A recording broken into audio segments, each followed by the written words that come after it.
Welcome to the wrap-up of the 2015 Hong Kong Dragon Championship.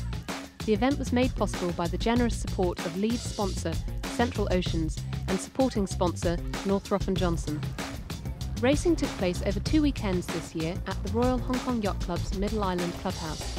Here with Siska from Northrop Johnson, who are the sponsors of the Dragon Championship this week. Could you tell us a little bit about what Northrop Johnson does? Sure. Well, we're in Hong Kong and Northrop & Johnson does brokerage, charter, sponsoring of course, yacht management. And this is the 4th year, I believe, that you've sponsored the event. What is the connection to the Dragon fleet in particular for you? Well, I've sailed dragons for more than 20 years. I think I have a particular affinity with the dragons because they're so beautiful. I'm here with Bram from Central Oceans, who have supported the Dragon Championship for the last 3 years. Bram, could you tell us a little bit about the company, please, and why you support the Dragons every year? We are a maritime company involved in project shipments all over the world.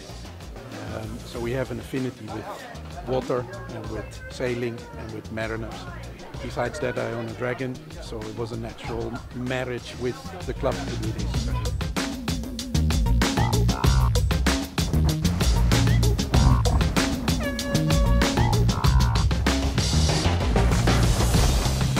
The first day of racing on Saturday, 17th of January, saw the fleet of 14 tackling challenging conditions in the Lamma Channel racecourse, with the wind ranging from 20 to 25 knots and gusting. Race officer Ingi Stromp-Jepsen was able to start all 3 races on schedule. The gusty conditions created gear breakage across the fleet, with several boats retiring. We're here with Joseph, who definitely has the most impressive boat breakage of the day. Could you tell us a little bit about how it happened and how on earth you kept the mast up? I think we hit a wave, really just hit it smash, and we can hear the snap of the mast. That must have been quite scary. Well, it's good fun, part of racing. After the first 2 days of competition, the 5 scheduled races completed saw Tam leading the fleet by 5 points. Mark Castanier was chasing hard in second place with 7 points, with Lol Chan in 3rd in the Corinthian division and Phyllis Chan in 3rd in the Hong Kong Helm division.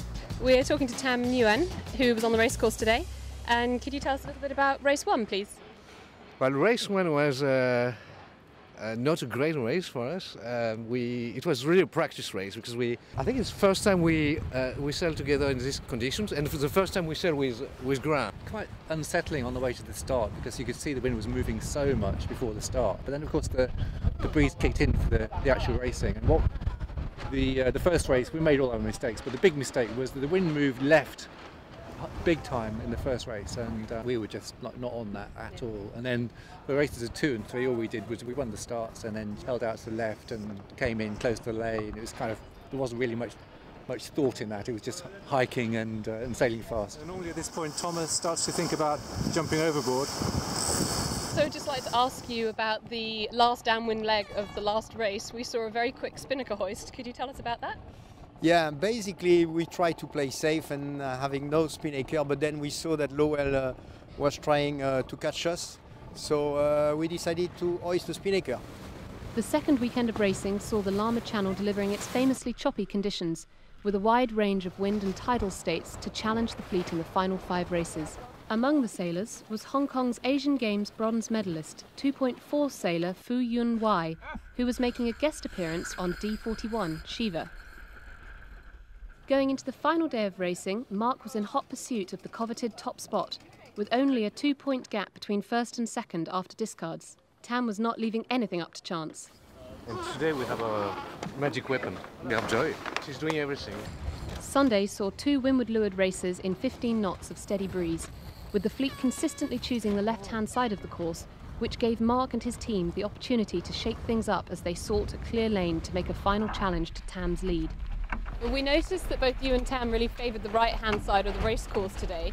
Was there a reason for that? What was your decision-making process? I'll answer that one. What we were trying to do was drag him away from the favoured side. Okay. So we knew the favoured side of the field was the left, because you could sail onto the bank and then up to the mark because it was a flood tide. What we were trying to do is try and get him that much further away from Phyllis and Lowell and the other of the fleet to see if we could just knock him down. In the end, they were unable to close the gap, and Tam's consistent speed and tactics paid off, allowing him to defend his title for another year. In the Corinthian division, the final scoreboard saw Tam scoop first place, Mark in second and Lowell in third. Congratulations guys, you had a great day. Obviously first round the win with Mark in both races, and you were third in the Corinthian fleet and fourth overall. How do you feel it went? Not very good. We led in 4 of the 10 races and we have only won first. Must be quite nice to finish the championship on a high by getting a win in the last race. We're happy. Yeah? At least we get something. Congratulations. How do you feel that it went? Well, we played the whole week. Strategically, we were going to go for easy races without causing too much trouble. So today, this was going to be our tactical day. What we were looking to do was to aggressively attack the opposition. We got them in the second race today with a nice over the start for them, but we were just unable to get the speed that we'd had in heavier conditions. But superb racing, and give it to Tam for constantly, continually improving during the week. The results were mirrored for the Hong Kong Helm division, with Tam taking the top spot and Mark in second, with Phyllis Chan in third. Okay, I'm here with Phyllis. Congratulations on your third overall today. How do you feel that the day went? Oh, not bad. I wanted to beat my husband Lowell, but I didn't do that. So he did very well. He had a good regatta, especially the last race. He sailed really fast. Well, we had a lot of pressure because we promised Joe that we would sail very quietly with no pressure, and so we wanted to be successful on the first one, but we really wanted to sail conservatively and to be top 3. We did actually notice that you were consistently favouring the right-hand side of the racetrack. What were your thoughts and went into that decision-making process? Everybody tells me you have to go left on this track, and so I'll always explore if there's another way. We ended up just playing the wind shifts a little bit, and it takes us a little bit more towards the middle, so more conservative. Really. Yeah. Competitors and their families enjoyed the hospitality of the Royal Hong Kong Yacht Club, courtesy of Central Oceans and Northrop & Johnson. The championship was concluded with a prize giving back at Middle Island, with generous prizes from the sponsors. Thanks for watching. See you next year.